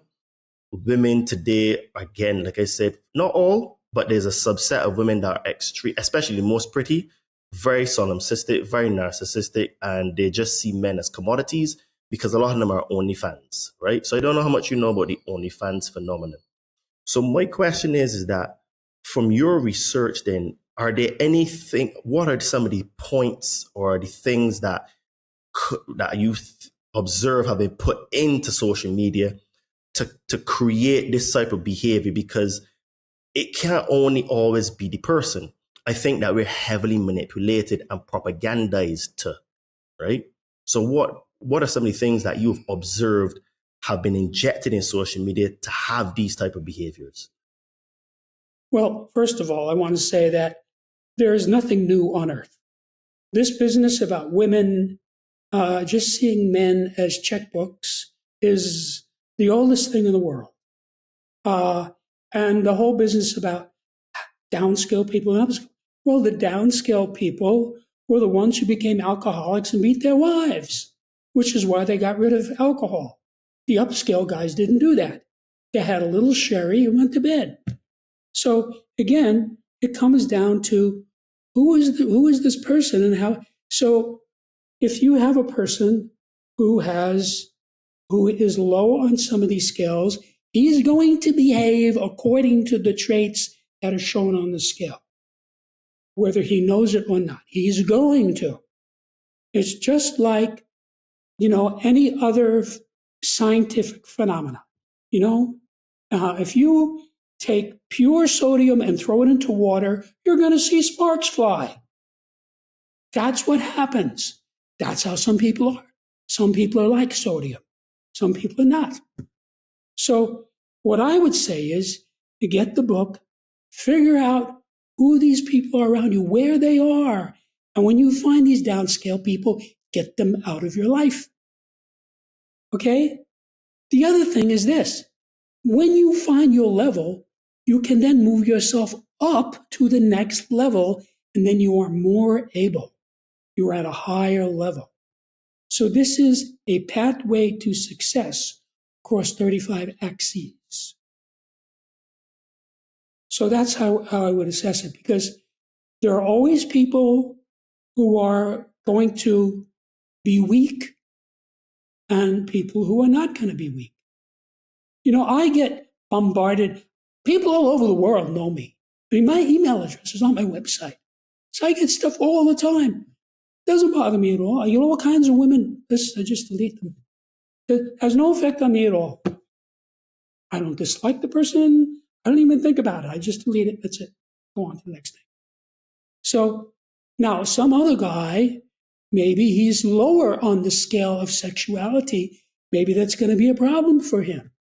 So you would have to look at the individual person. That is the whole point of Septemics. It's specific. It's about an individual. Where is this person on this scale? And then you can look at specific problems. If a guy's having a problem with something, you can use this to help resolve it. So let's say a guy, there's like a lot of stuff now about people sort of addicted to pornography. I hear about, there are even commercials about it, right? So I would say, find out where you are in the scale of sexuality and then move yourself up to a higher level, and then it won't be an issue. Okay. So let's shift gears a little bit. So if world leaders understood Septemics, how would global conflict and diplomacy change overnight? Well, I don't think anything is going to change overnight because everything takes time. And if you want to turn an ocean liner, it takes a long time. takes an hour to turn an ocean liner, as opposed to a speedboat you can turn in 2 seconds. So nothing is going to change overnight. But what you could see is people who get this material and use it in their lives to keep the bad people away from them and keep the good people with them. Also, moving themselves up the scales. I have been pushing myself up these scales for 40 years. And, there is a top of the scale. And it's a nice place to be. Across all these 35 scales, being at or near the top of the scale is a good place to be. It's a nice place to be. It's a pleasant place to be. And being at or near the bottom of the scale is hell for all 35 scales. So, again, it's hard to generalize. I am absolutely sure if I could get this into the hands of Elon Musk, he would read it, he would understand it, and he would use it. Okay. Because he's smart, he's educated, and he's practical. There's no question about that. Now, there's a lot of other people. Could I get Donald Trump to read this book? Probably not. He's a bit of a showman and an actor, so I think He's it's all a about. different type of guy. I think he's all about him, So let's wrap up with integration and application. So, how can coaches, healers, and leaders use Septemics to guide others more effectively? Okay, so you get the book, right? And you observe that a person has some dilemma or problem or situation or difficulty, okay? And then you figure out what scale is relevant to this, okay? And then you get the person to look at that scale. And when the person finds his level, he'll have an insight. And then he'll be a little smarter in that area and consequently better able to deal with it. But you could take this across many axes. In other words, let's say you have a relationship problem. Relationships are complicated. You might be able to analyze a relationship, or let's say your significant other, across 10, 20, 30 different axes. And every time you do, you have insight. So you have better control of it. And you see, you can analyze where you are and move yourself up. You can analyze where she is and perhaps help her move up too. But I want to emphasize, never tell anyone the level of anyone on any septemic scale. It's counterproductive and unethical. Because, number one, people don't like to be evaluated. You know how the wife goes to the husband and says, you know what's wrong with you? Not ambitious enough. You need to get a second job up. That's not helping him. That's making him think about getting a divorce. Okay? What she should do is say, Fred, come here, look at this book. What book? Look at this. See this? I think this book would help you. Really? Okay, I'll read it. See? That's what she should do. Now, there is an infinitude of possibilities in the human realm. So it's a question of analyzing it and using it. So, for example, if I see that somebody is low on the scale of physical fitness, I might try to help that person with that. He doesn't even know there's a scale of physical fitness. But I may get him to look at it and say, where are you on the scale? See? And he says, oh, yeah, I'm tired. I'm tired all the time. Okay, so let's do something about that. And then move you up to the next level, which is normal. And then you'll do better. See, that's one little example. But this is something you can use in trillions and trillions of contexts and applications for every little thing that comes up. So let's say a guy's daughter is very sad, right? And she's depressed, okay? Okay, so what I would do is I would tell the guy, try to see where she is on some of these scales. Where is she on the scale of basic purposes? Where is she on the scale of personal influence? And if he knows the material and knows the daughter, he will spot it. And then he can show her the book and say, take a look at this. What do you think of this? Where are you on this? See? And if she's willing, she could benefit from it, and he could help her move up. And she stops being. But I can tell you in general, I already know, the use of this book definitely undercuts anxiety and depression. I could explain to you technically how that works. I don't know that you want me to do that, but it absolutely undercuts it. Okay, so if it does things like that, so would you say that it would be complementary along modalities like human design, NLP, or plant medicine? Well,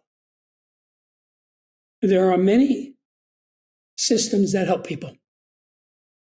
And anything that helps people, I'm in favor of.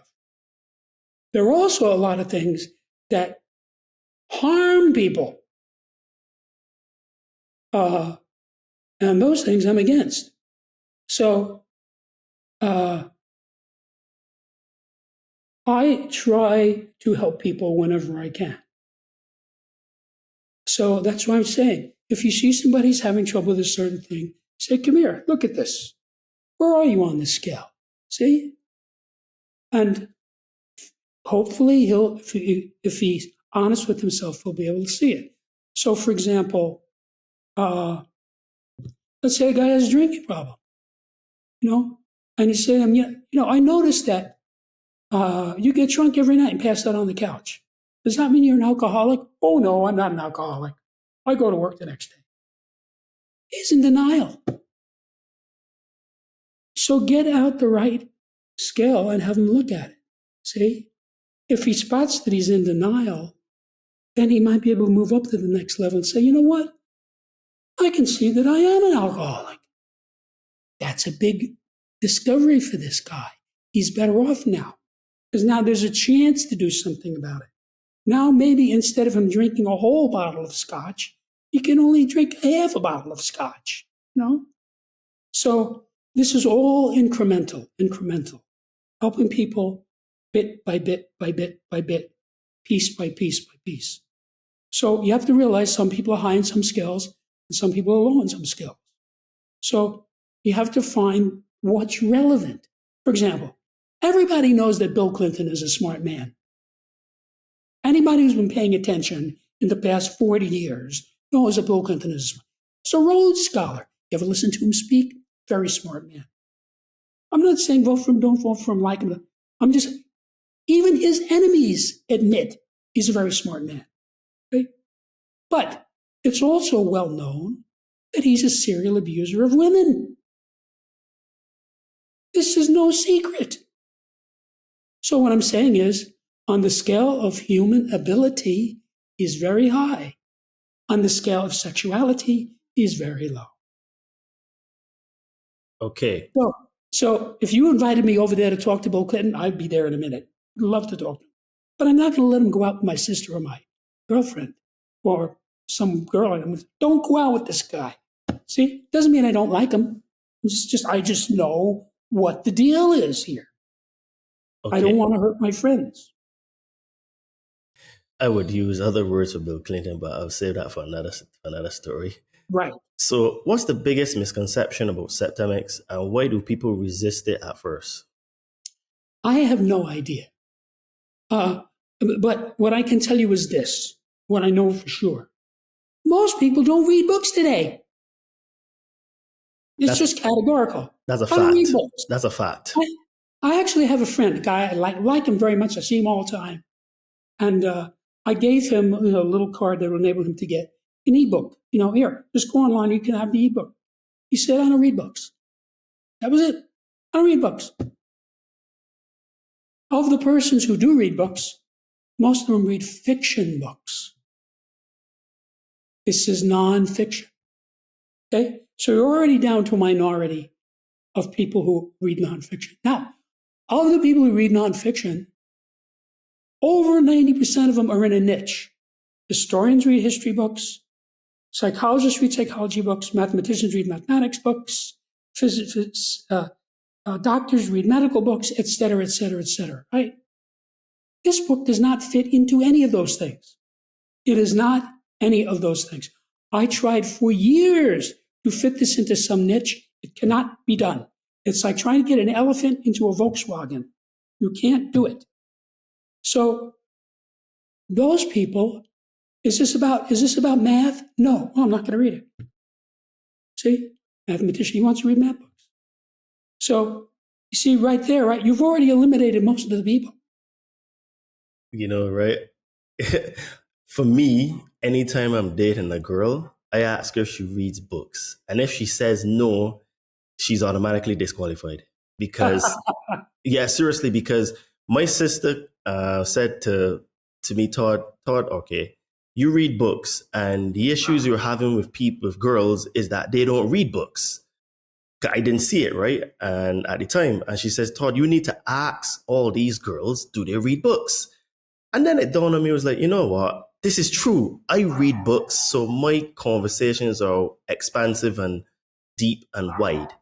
And I would struggle to have a conversation with a girl. So now I apply that skill. Do you read books? And if you say no, I don't care how pretty you are, I disqualify you, because it just doesn't make sense to me. Because especially now I do a podcast and I interview all different types of people. If I can't even share what I do, it makes no sense, you know? That's right. But it depends on the context. I'll give you an example. I have an automobile mechanic who's like a genius. He works on racing cars, you know, $250,000 cars. That's like the holy grail of auto mechanics. This guy knows everything there is to know about automobiles. So I have complete, not only that, I know he's honest. So I'll say, take a look at this. Is there something wrong? No, there's nothing wrong here. See, he could have said yes and charged me money. So anytime there's anything wrong with my car, I just get it over there. He fixes it. How much do you want? I pay him whatever it is. Fixed. Now, do I need to know how literate this guy is? No.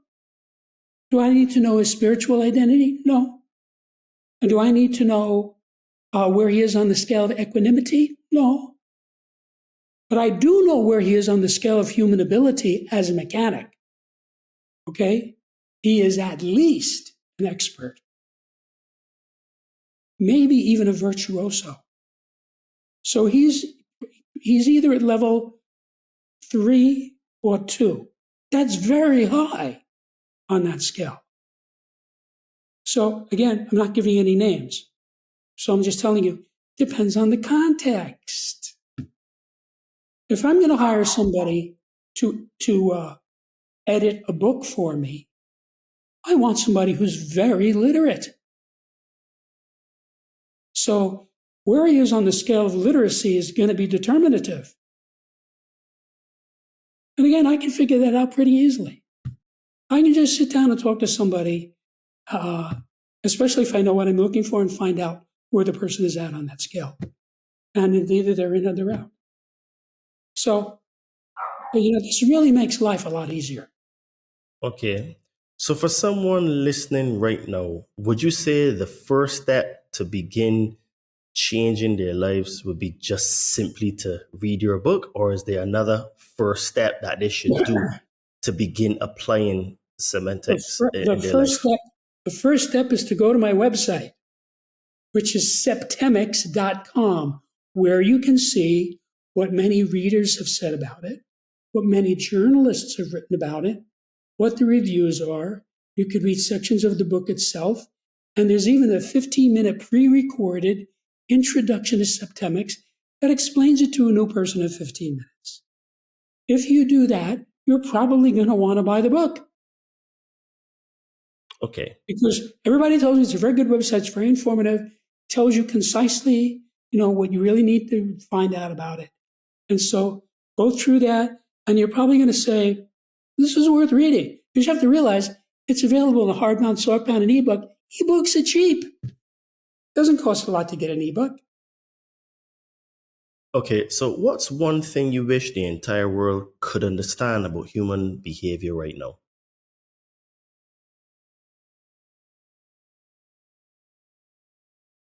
That every person is unique. Okay. Because a lot of what's wrong is this sort of one size fits all. You know, we're going to make everybody get an electric car. Well, a lot of people don't want an electric car, you know? Or like a lot of Islamic terrorists, if you don't convert to Islam, we kill you. Oh, you're a Jew? So, you know, every person is unique. And that's something I learned a long time ago, and it was very important in my practice as human development engineer. You don't have to agree with the person. You don't have to tell the person what you think, but understanding that. Because, you know, it's like some people think Donald Trump is the greatest, and some people think he's a monster. Okay? Now, are those people going to agree? No. But you have to to understand people, you have to be willing to understand, okay, these people believe this, these people believe that.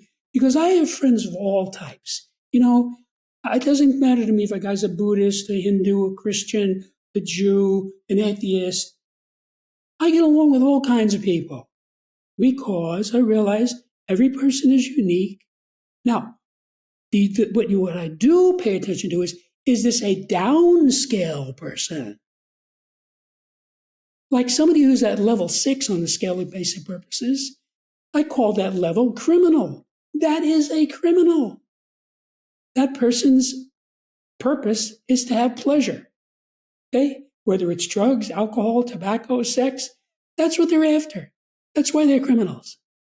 And they don't particularly want to kill you, but they will if you get in their way.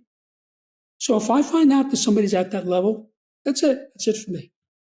I'm not going to hang out with that person. I'm not going to talk to that person. I'm not going to listen to that person. I'm not going to vote for that person, et cetera, et cetera, et cetera. It's very simple. And you have to realize that it's not hard to spot. Once you know this material, it's not hard to spot people. And I'll tell you a closing anecdote. When Obama came on the scene, I had no idea who he was. Who's this guy with this funny name? He's running for president. I never heard of him. Now, you have to realize he had only been in the Senate 2 years. So most of us in 49 states had no idea who he was. The people from Illinois knew who he was because they sent him to the Senate. But the rest of us had no idea. So I thought, well, this guy's running for president. I better find out who this guy is. So I conducted a septemic analysis of him. And I was able to determine his basic purpose. I'm not going to tell you what it is, but it is as certain to me as you have glasses on. Okay? And once, it took me a while, I had to listen to him, I had to watch him, pay close attention. I see what his basic purpose is. See? Insight. That informed me, do I want to vote for this guy or not? Because someone's basic purpose is a really important thing to know about somebody. So that told me, do I want to vote for? So that resolved it, okay? So I wasn't in a quandary about wondering who he was, wondering what I needed to know. I knew what I needed to know about him. As far as policies, he tells you his policies. That's no secret. You know, he's a Democrat. They have a platform, you know. But as far as the person, I could see who the person was, and that told me what I needed to know. So that's how this works. And believe me, it makes life a lot easier. Okay, so we can get you on this question here. So if Septemics could be distilled into a single sentence that future generations live by, what would that sentence be? Again, that's like asking me, what is 3 divided by 0? I don't think there's an answer to that question. I don't think it can be distilled. It's a body of data, like chemistry or physics. And the data is correct. I did all the heavy lifting and figuring out what this data is. And what makes it valuable is how you use it with the person. You know? So you're not getting along with your girlfriend, okay? So you figure out, okay, where is she on this scale, this scale, this scale, this scale, okay? So you're having insights. And you see, where am I on these scales, okay? And then you might be able to do something. Let's have a look at the scale of relationships. Where do you think we are, you see? That's power of it. There's no generality about this. Generalities cause the problems. You know, like the Jews are the problem with Germany. That's what the Nazis thought. That's a generality. Look what it caused. So like what's going on in South Africa. You have thousands of white people being slaughtered for no real reason. Okay? That's a generality. Generalities are what get you in trouble. Specificity is what gets you out of trouble. And I can prove that to anyone. And I did it with my clients in every session we did. Guy comes in, he's upset with his wife. He may think he knows he's upset with his wife, but he doesn't. When I get him to spot why he's upset, now I see why I'm upset about my wife. It's because she fooled around with George 8 years ago, and I'm still mad about that. And he stops being upset, just like that. Because it stopped being a generality, and it went to something specific. Fooling around with George 8 years ago, specific. So that is what this is about. And once you have the data, you can get the specifics, and that's what you need. You need to know specifically, why am I upset with my mother? Why is my wife upset? Why am I worried about this? And when you have knowledge, all that stuff goes away. It dissolves. Okay. It was a very interesting conversation, Jim. Thanks for coming on to the Conscious Man 7 podcast. Can you tell the lovely listeners where they can find you, any projects you're involved with, if you're still taking clients that you can help them with, and all that kind of good stuff? Well, all I want to say again is come to my website, septemics.com, and find out about Septemics. And if you're interested in helping yourself or others, you're probably going to find it to be of interest, and you're probably going to want to buy the book. And then it's up to you to learn the subject. But I've made it very easy. The way the book is written, it's not hard to learn. I went through a lot of trouble to make it accessible to the general public. So I invite everyone to my website, septemics.com. And are you still doing patients, like have clients that how you were talking about earlier in the conversation? I still have a few clients, yes. So if someone wanted to work with you, what's that? So if someone wanted to work with you, if this conversation sparked interest and they wanted, Well, my as I said earlier, my email address is on my website. Okay. So just go to septemics.com and you'll find my email address, and you can send me an email. Okay, awesome. Because I'm sure some people hearing this would be interested in, talking to you personally and maybe you helping them and stuff in their life. So guys, as you know, I am an online fitness trainer. I help spiritually inclined people burn fat and build muscle. So if you would like to get into shape because summer is here, and also would like to, learn about some of the things that we talk about on the podcast with our guests, you can hit me up on my Instagram at Adriano_246 or my name Todd Cave on Facebook, and send me a message and let's see if you're a good fit for the Compound Body Training Army. And if you're on a spiritual journey or you would like to start a spiritual journey and you would like some help removing some fears and traumas, I can help you to connect with some magic mushrooms. So again, hit me up on my socials at Adriano_246 or my name Todd Cave on Facebook, and I will help you to get some magic mushrooms. And if you would like to support this podcast, you can do that by visiting our Amazon store called Todd and Me. And we have some cool tank tops, hoodies, shirts, and sweat. Link will be in the description of this podcast. And as you can see, I have on one of those shirts today. So that one is called Truth Isn't Learned, Truth is Realized. And supporting the Amazon store helps us to also support the podcast because it helps us with things like video editing and then spending time to research some interesting guests like Jim today. And guys, if this conversation made you see the world differently, don't keep it to yourself. Share it, tag us, and let's build a world where deeper understanding becomes the norm. You can find Jim on Septemics.com. Link will be in the show notes. And if you haven't already, follow the Conscious Man 7 podcast on Instagram and also my main Instagram account at Adriano_246, where the truth isn't just spoken, it's activated. Jim, it's been an interesting conversation. I found it very, very enlightening in certain things. And just want to say thanks for being a guest on the Conscious Man 7 podcast.